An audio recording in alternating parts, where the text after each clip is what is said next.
ہندوستان کی طویل اور شاندار تاریخ میں بہت سی ایسی جلیل القدر اور قابل فخر شخصیات گزری ہیں، جن کے سنہرے کارنامے ہر ہندوستانی کے لیے باعث افتخار رہے ہیں۔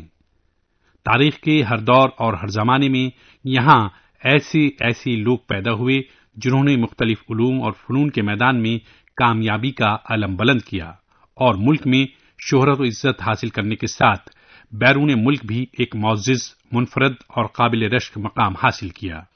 ان کی فکر اور فلسفے سے ایک عالم نے استفادہ کیا اور ان کی علمیت اور لیاقت کا برملا اظہار بھی کیا۔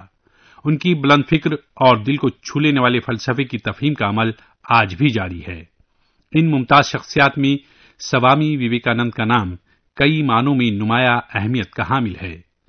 سوامی وویکانند کی شناخت صرف ایک مذہبی پیشوا، ہندو مذہب کے مجدد اور روحانی گرو کی ہی نہیں ہے، بلکہ ایک وہ سماجی مصلح، روشن خیال مفکر اور وسیع النظر عالم، بہترین مقرر، ویدانت اور یورپین دونوں فلسفوں کے زبردست فاضل، سچے محب وطن اور ایک دردمند دل کے انسان بھی تھے۔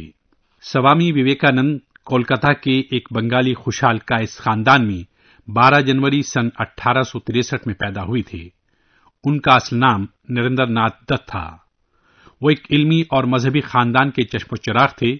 ان کے والد وشوناتھ دت کلکتہ ہائی کورٹ کے ایک مشہور وکیل تھے۔ ان کی والدہ بھونیشوری دیوی مذہبی خیالات کی خاتون تھیں اور ان کے دادا درگا چرن دت سنسکرت اور فارسی زبان کے عالم تھے۔ ان کے گھر اور خاندان میں جدید تعلیم کے ساتھ ساتھ روحانیت اور ریاضت کا باہمی میل تھا، اور اسی ماحول نے ان کی سوچ اور شخصیت کی تکمیل میں مدد کی تھی۔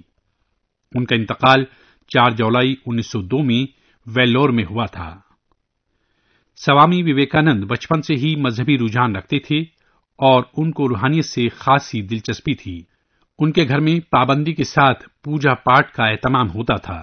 خاندان کے مذہبی اور روحانی ماحول کے اثرات سے بچے نریندر ناتھ دت کے ذہن میں بچپن سے ہی مذہب اور روحانیت پر یقین گہرا ہوتا چلا گیا۔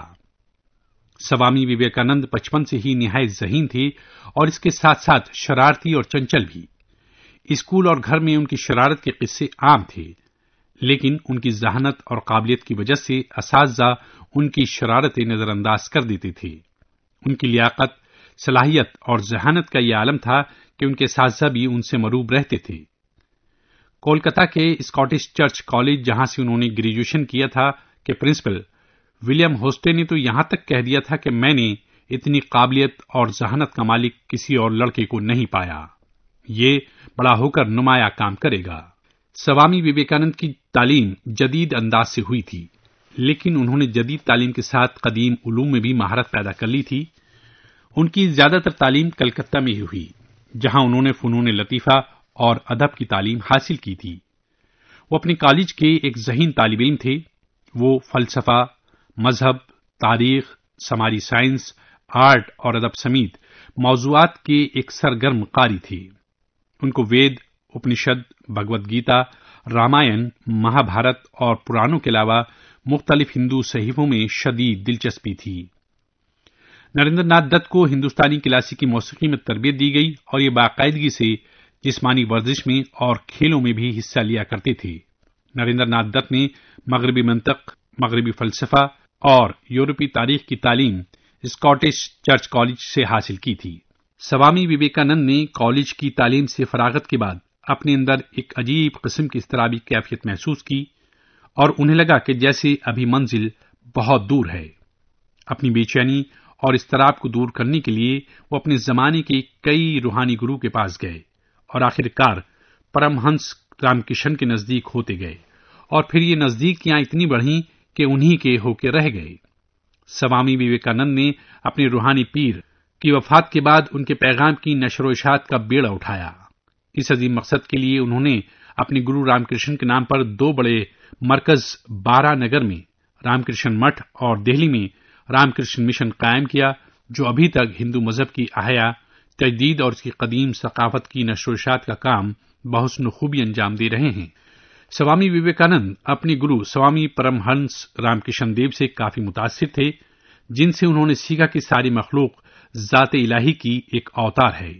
اس لیے بنی نوع انسان کی خدمت صحیح معنوں میں ذات الہی کی خدمت ہے۔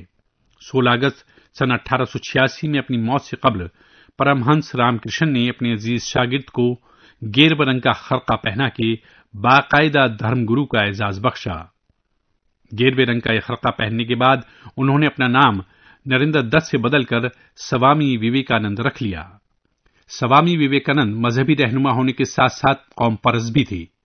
وہ قدیم ہندوستان کی تاریخ، ثقافت اور فلسفے کے عالم تھے۔ ان کو اپنے شاندار ماضی کی علمی اور ثقافتی میراث کا علم تھا اور وہ ان پر فخر کرتے تھے، لیکن اس کے ساتھ ہی ان کو جدید علوم و فنون اور سائنسی تحقیق و ترقی سے بھی پیار تھا۔ وہ اپنے ملک کے باشندوں میں خود اعتمادی اور بے خوفی کا جذبہ پیدا کرنا چاہتے تھے۔